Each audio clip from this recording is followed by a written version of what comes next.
I strongly believe every single person on this planet is a genius. They just need to find out what is the genius in him or her. Welcome to the Heart of Inspiration with YOUx Talks show in collaboration with GRISU Media. I'm Mohsinaa Ahmad, an empowerment coach, co-founder of Self-Discovery Podcast, where we bring you stories of wisdom, resilience, and success. From boardrooms to community leaders, from tech innovators to wellness gurus and influencers in varied fields, our guests are a testament to the diverse tapestry of human achievement. My mission is simple: to unveil the stories of leaders who have navigated challenges, conquered fears, and emerged as beacons of inspiration. Each episode is a journey into the minds of those who have pioneered change and embraced their unique paths. So today, prepare to be inspired as I have with me a true luminary in the realms of technology, sustainability, and business innovations.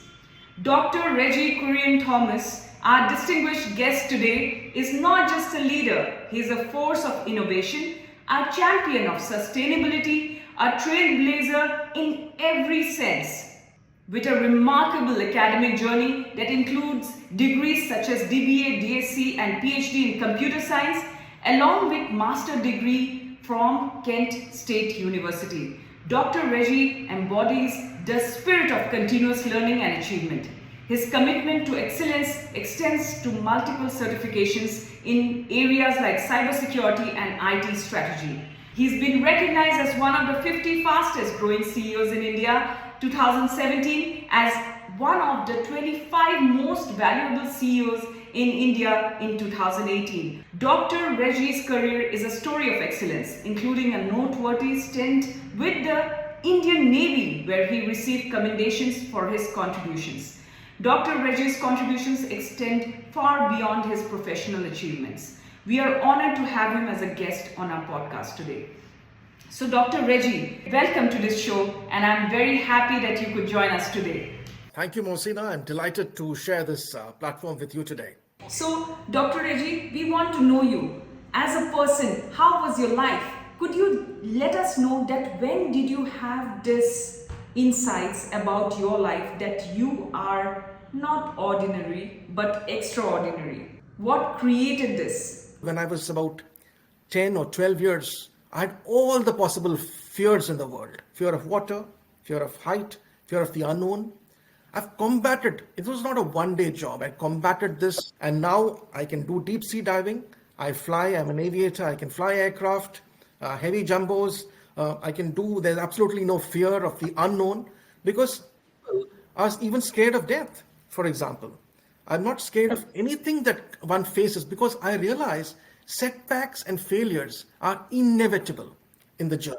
And it is this that you have to use spirituality and science to overcome these setbacks and find out the root cause of what you are here for. Because I strongly believe every single person on this planet is a genius. They just need to find out, introspect, reflect, and self-improve to find out what is the genius in him or her.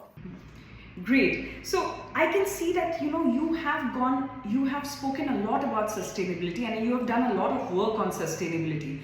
Could you enlighten a bit on this? Sure.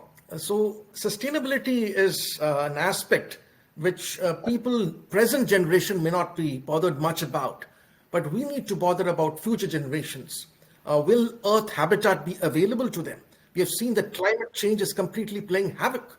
The farmer of today is not aware of the weather of tomorrow, nor is the weatherman. He makes a completely different prediction. So in my career, dedicated to sustainability and environmental conservation, we have made a number of projects which have made significant impact in this field. Right. So Dr. Reji, your career spans decades of leading technological advancements and navigating the ever-evolving landscape of cybersecurity. What, in your opinion, are the biggest security challenges businesses face today? The cyber battlefield is very dynamic, and businesses, they navigate a complex threat landscape. If you see the global cybercrime costs, they're projected to reach 8 trillion by 2025. And the use of AI in cyber attacks is increasing. And attackers, they are leveraging AI for automatic vulnerability scanning, social engineering, or even malware development. And the cloud is becoming a prime target for attackers. If you see the World Economic Forum's Global Risk Report 2023, that classifies cyber attacks as one of the top 5 global risks in terms of likelihood and impact. I see 3 key challenges that dominate the scenario. That is the rise of sophisticated ransomware, the explosion of attack services like operational technology systems, IoT devices, remote endpoints, the evolving of threat landscapes. Cyber criminals are constantly evolving. And so businesses must anticipate these evolving threats. And to address these challenges, we require a multi-pronged approach. We need to prioritize our data security with the help of data loss prevention tools. We have to embrace zero trust. That is, move beyond the perimeter-based security and implement zero trust architecture. We have to invest in security awareness training. We have to leverage threat intelligence. We have to embrace automation and orchestration. For example, we have the SOAR, that is security automation and orchestration platforms that can streamline incident response and patch management. Above all, cybersecurity is not just a technical challenge. It's a cultural one. So we need to cultivate a culture of security within our organizations by promoting awareness. So, given your achievements in technology and sciences, what key innovations do you foresee as game changers in the next decade? At the onset, I would say it is premium engineered biochar with a carbon credit system. Secondly, I would say is Quartal. Now, Quartal is completely rebuilding the internet in an unhackable fashion.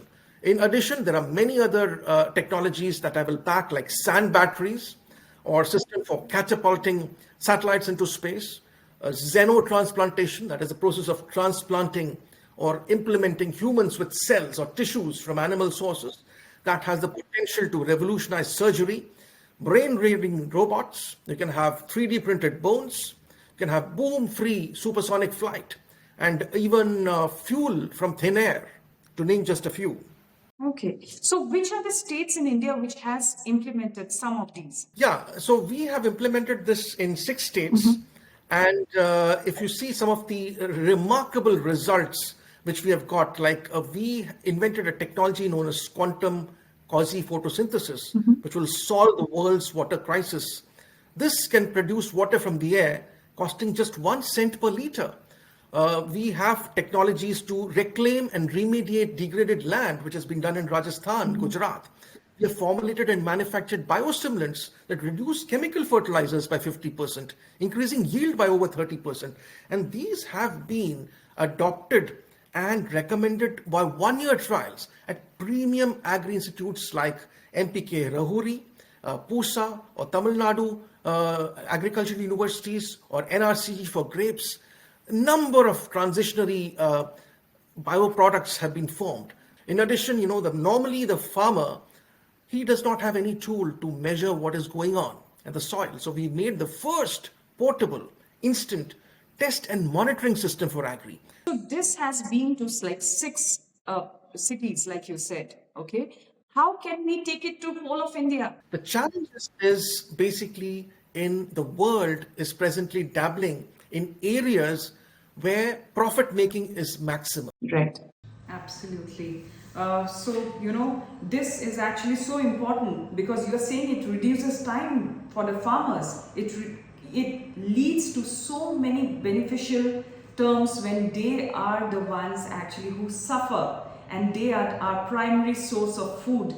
Having said that, Dr. Reji, can you let me know that how did you go about the setbacks that came in your life? How did you overcome them? Did you get setbacks when you were young, or did it come later in your life? Mohsinaa, I feel setbacks and failures, they're inevitable part of any journey, especially one that involves pioneering scientific research and entrepreneurship. Over the years, I have encountered my fair share of challenges, but I firmly believe that these setbacks have played a crucial role in shaping who I am and my overall success, which I feel.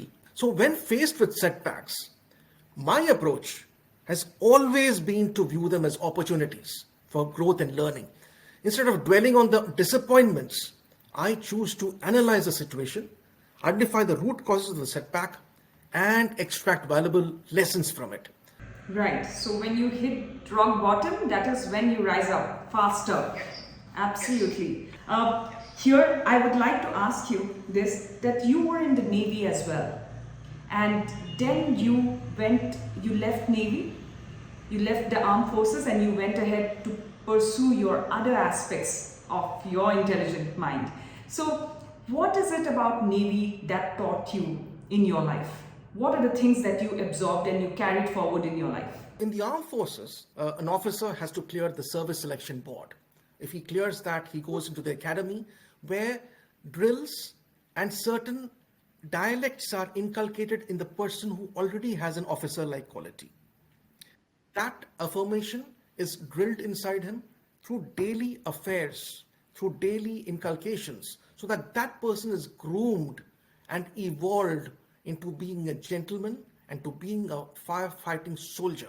This has been discipline, it has been self-introspection, it has been learning the potential of a human body, it is understanding that teamwork more than individualism is most important. So here you spoke a word, affirmations, that is so strong and so powerful, yet many people don't know the power in this. Can you give us 3 affirmations that you think general yet powerful that everyone should take in their life in the morning, evenings, nights? So we can program water. Like for example, before drinking, we hold a glass of water silently or aloud. We put positive affirmations. For example, I am healthy, I am strong. Those words carry with visualization. They can enhance and they can create a vibration that enters the water.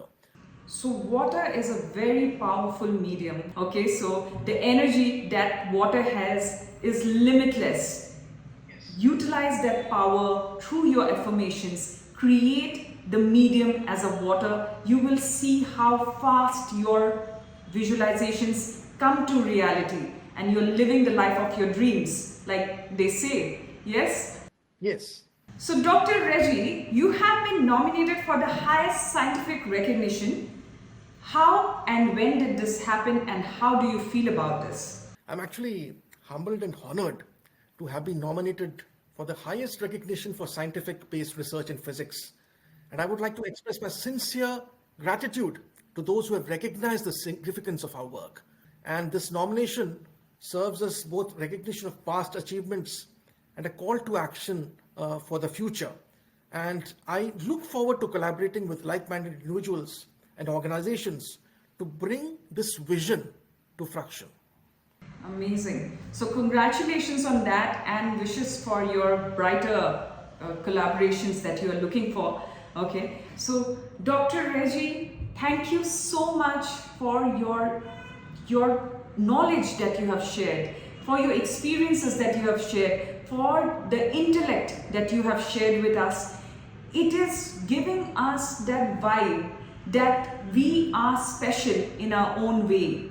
And we need to find that special superpower, like you mentioned, the special genius in us. And that is what our viewers need to know. Because with your inspiring stories, with the fears that you had, the way you overcame it, the way you introspected it, self-introspection is so important in today's life. You have guided us to know this. Because internally, the kind of talks that we do, that is what shows in the external growth that we are looking for. And this, for our viewers, is a journey that you have shown of excellence, of coming across over your fears and going ahead and creating your genius in different fields, not limiting yourself just to one field. So thank you, Dr. Reji, for your patience, for your knowledge, and for joining us today in this podcast. Thank you, Mohsinaa. It was an honor and a privilege to be here and speaking part of what I learned, grew and evolved over time. Thank you. Thank you so much. Disclaimer. The views and opinions expressed in this podcast interview are those of the guest and do not necessarily reflect the official policy or position of the HT Media, GRISU Media Arts, or the host. HT Media makes no representations as to the accuracy, completeness, currentness, suitability, or validity of any information in this video and will not be liable for any errors, omissions, or delays in this information or any losses, injuries, or damages arising from its display or use. All information is provided on an as-is basis. HT Media reserves the right to edit, modify, or remove content without notice. Any reliance you place on such information is strictly at your own risk.